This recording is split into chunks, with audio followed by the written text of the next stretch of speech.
Hello everyone! Let's get started drawing our cat. Using a pencil and a piece of paper, we're holding the paper vertically, so the paper is the tall way. And our first shape we're going to draw is a round shape. So it could be a circle, could be an oval, could be even a square with rounded edges. But that head shape is going to be the largest shape, so draw it nice and big, leaving enough room at the top so that we can draw our two big cat ears. Draw curving lines up and out. And I like to make my cat ears a little rounded at the top so they're not so sharp and pointy, keeping them pretty wide at the bottom. For the cat nose, you can draw a small triangle. And then for the eye shapes, make some large cat eyes. This is how I'm going to make my eyes. I draw two curved lines so it looks like the cat is asleep. And then I'm drawing a big rainbow arch. And then I'll start drawing the details inside the eyes. So a really big circle that touches the inside of the shape. And then a smaller circle.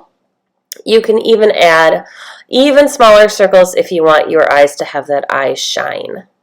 Your cat eyes can look however you want, but use that nice big space you have to add some big ones.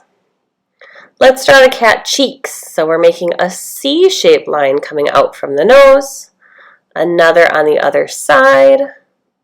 You can connect it to the nose, and then use a smile line to make the cat's mouth.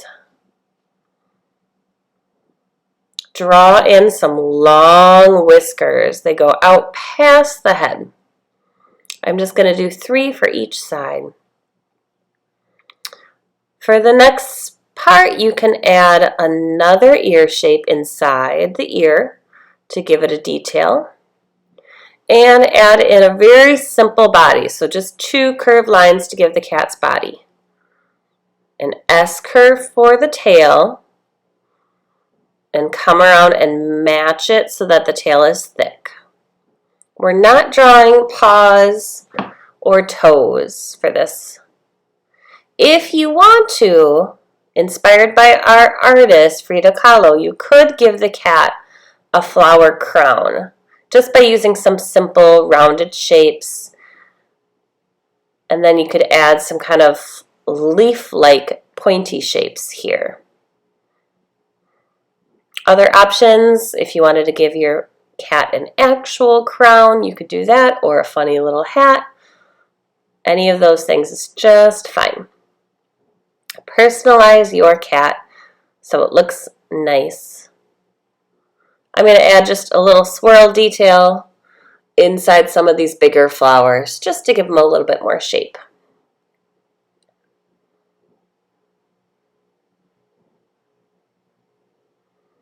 For the last step, I'm going to give my cat a little bit of a shape by its eyes. So kind of a stripe running down the middle. So it goes from the ears to the nose. And I'm giving it a chest shape. So an oval, a heart. Just that way the chest can be a different color than the rest of the cat body. Next step, trace in Sharpie. After you're done tracing in Sharpie, we're going to be getting ready to watercolor this. So watercolor paints are dry. You need to wake up the colors by adding water. So here you can see me getting the yellow paint wet. I added more water to it. And with my brush, I'm going to carefully try to stay in the lines, starting to paint my cat. First using this yellow color. And then I'll move ahead and start going to other parts of the cat's body. When we paint and there's 2 wet areas next to each other, the colors are going to flow and start to mix.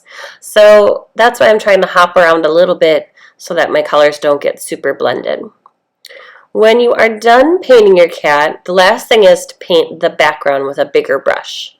I'm adding some blue details that kind of spread while they're wet. Alright, detail day. My painting is dry, and using this worksheet, I can see some of these different pattern ideas that I can use to decorate my cat. So I'm going to use some skinny markers, and I want to think about starting in a small area. So with an orange marker in the ear, I'm going to start to draw a detail, and you're just using lines and designs. When you finish that area, you're going to make it match on the other side. So whatever details I'm doing, I'm trying to make them match on the other side. Think about ways to vary the colors and the lines and add lots of detail to your beautiful Mexican folk art cat. Nice job, you guys.